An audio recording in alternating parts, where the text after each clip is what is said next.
Endometriosis is a very difficult topic for me. This has been my whole life. And TEDxUOttawaWomen has been the first platform where I'm sharing my real story raw. Kind of sucks that I just kind of walked off. Sorry, guys. So let's hit the rewind button. Everybody knows about a disease called diabetes. It affects around 180 million women worldwide. Now take a look around the room and count 10 women. It's almost certain that one of these women suffered from a mystery disease affecting the same amount of women worldwide. A mystery disease no one knows the cause or the cure of. Symptoms varying from internal bleeding, tissue scarring, and severe pain.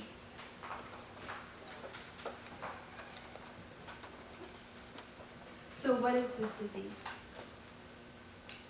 Endometriosis, the most common and devastating disease for women. And odds are, you probably have it and don't even know. Now let me tell you my story, my true story. Throughout my adolescence, I suffered from severe chronic abdominal pain. The kind that made me want to rip my uterus out and hit caps lock on all my emotions. Sounds like every other period story, right? Except this narrative is about endometriosis, the menstrual curse that I've carried with me my whole life. For 9 years, I was admitted in the hospital 6 times, became addicted to painkillers, and riddled my body with bruises and scratches from my severe panic attacks. The profound pain I endured from my womb every month took over me like a demon, driving me into a manic depression. And the only solace I ever found came from my own body's exhaustion of fighting back. After hours of screaming, crying, and hair pulling, I could only quiet my mind if I laid on my cold bathroom floor, wishing that I was dead.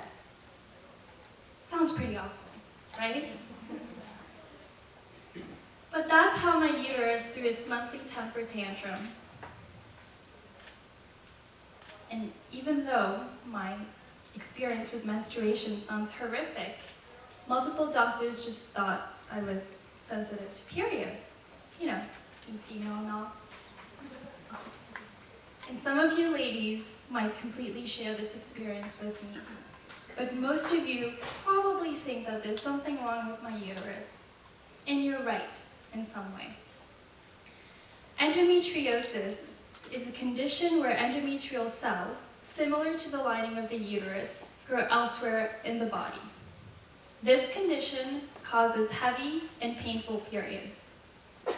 And every month, these cells break down and bleed internally without escape, unlike the natural process of a period. The accumulation of endometrial cells, if left untreated, can lead to fatal repercussions, such as the inability to conceive, painful sex, depression, and the suffocation of your surrounding organs. And it didn't matter how many times I spelled that word to my friends, my family, or my partners.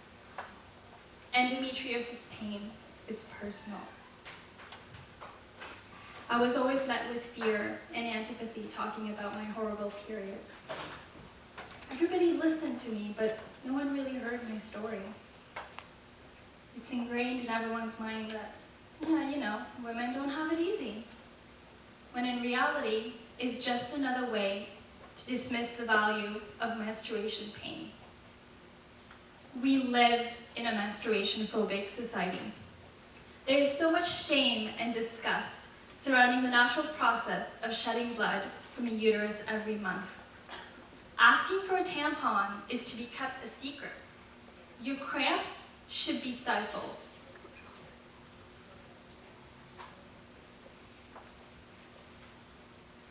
And expressing passionate emotions can only mean that your menstruation has made you dumber.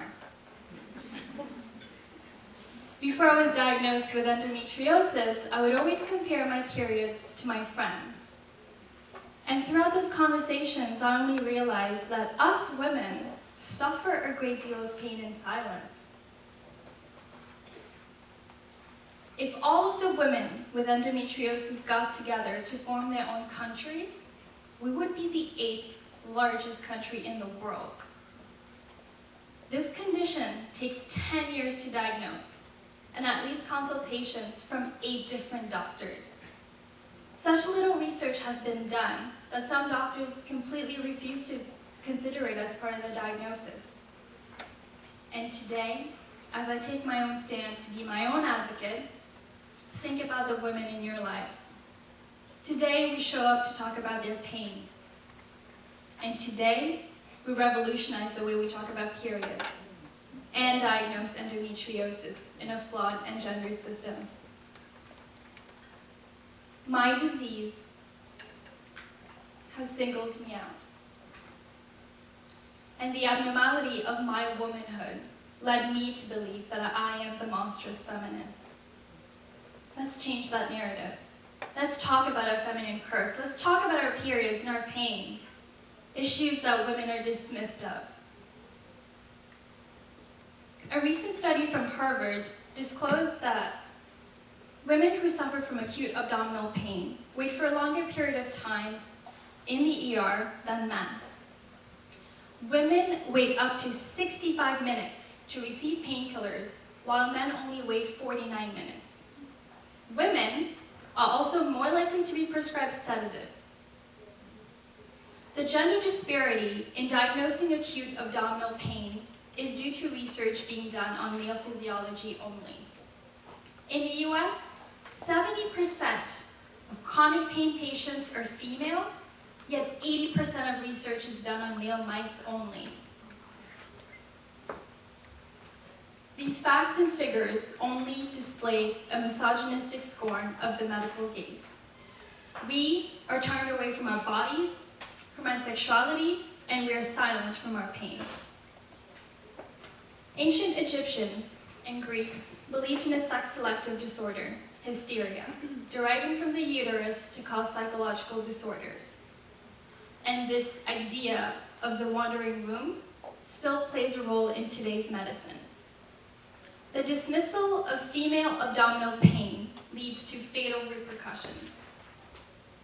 50% of infertility cases and 300,000 of hysterectomies are performed because of endometriosis. And many contributing factors lead to a delayed diagnosis of endometriosis. And the leading determinant? It's the individualization of this disease. The cause and the cure for endometriosis are unknown due to the fact that symptoms vary per womb, for which the medical community is ill-equipped to treat. From MRIs to ultrasounds, colonoscopies, both mental and physical therapy, this leads to 176 million women suffering from misdiagnosed pain.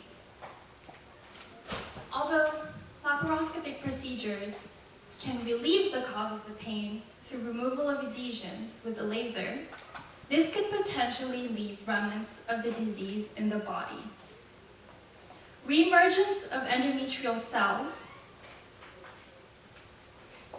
leads to further procedures. On average, 7 to 10 after your first procedure. So think about the physical, emotional, and economic impact this condition has on a woman. There is no quick fix. Birth control, painkillers, and a lifetime of surgeries is the only cure we have for today. Symptoms of endometriosis vary from woman to woman, and a painful period is not enough. Other conditions, such as IBS, manifest through the progression of the disease, and the shuffle between specialists to treat one condition can only create a setback in the initial diagnosis. Inadequate research, gender bias, and fragmented healthcare are the leading causes of the devastation of endometriosis. So where do we go from here? If you leave this room today without remembering the word endometriosis, I hope you at least remember this. Think about your mother, your sister, or your girlfriend. We never want to see the ones we love hurt.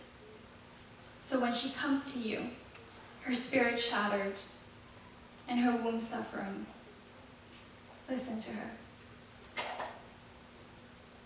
It is about time we break the menstruation taboo. There are 5,000 terms to define menstruation, and we're still hiding tampons and whispering about inflow. If we don't take care of the women in our lives, if we don't talk about our wombs, we lose our future. She is the reason you belong today. And ladies, talking about your periods is your first step to spot your signs. It's time we stop spreading misinformation and reconsider what it means to be a woman. And chronic pain is not part of that social construct. My future daughters are 7 times more likely to undergo my ill fate. But I'm choosing a better path. I'm choosing a better future. And today, I am showing up for my future daughters, our mothers, your sisters, and our friends. Thank you.